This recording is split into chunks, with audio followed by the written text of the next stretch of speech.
hard to get people to really believe that revitalizing the river isn't just about making the river pretty. And I think part of the reason for that is there's a long history and tradition in American environmentalism of a kind of aesthetic, spiritual kind of emphasis, that has been about making places sort of pretty and about making places green that will be places where we can escape from the city. So I think that it's really easy, especially for people in poor neighborhoods, actually, which that's often meant gentrification. It can be really hard to persuade them that this isn't about creating a space in LA where we can escape from the city.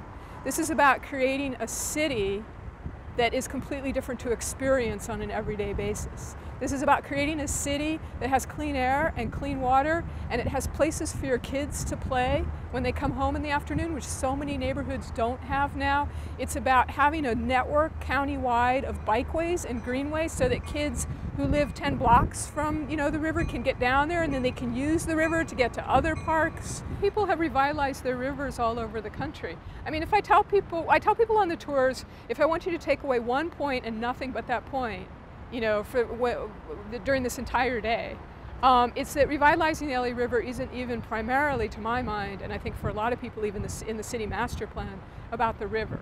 It's about Los Angeles. Paving the river and burying the river is deeply, deeply implicated in the problems that we're most notorious for in Los Angeles. Air and water pollution, severe air and water pollution, extreme social inequities, and complete dysfunctions with public space and green space and park space and connecting space, and also our thirst for the West's water. The LA River didn't cause all those problems, but it's deeply implicated in all of those problems. So, that's the bad news. The good news is that if you try to revitalize the LA River and treat it, use it to create a more sustainable city, that you can really use that revitalization vision to really address a lot of these problems that we have. The problems in LA are really, really extreme.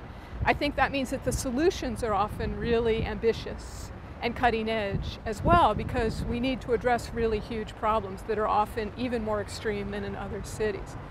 We have dozens, if not hundreds, of projects going on to revitalize the river and the tributaries.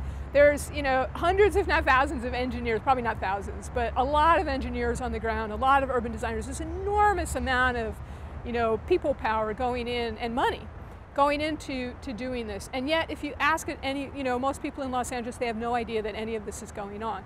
So in my view, we're making, significant progress actually revitalizing the river, but public education is really what lags way, way behind in this effort. And I think ultimately, public education is going to be what we need to speed up these efforts enough to actually make them happen.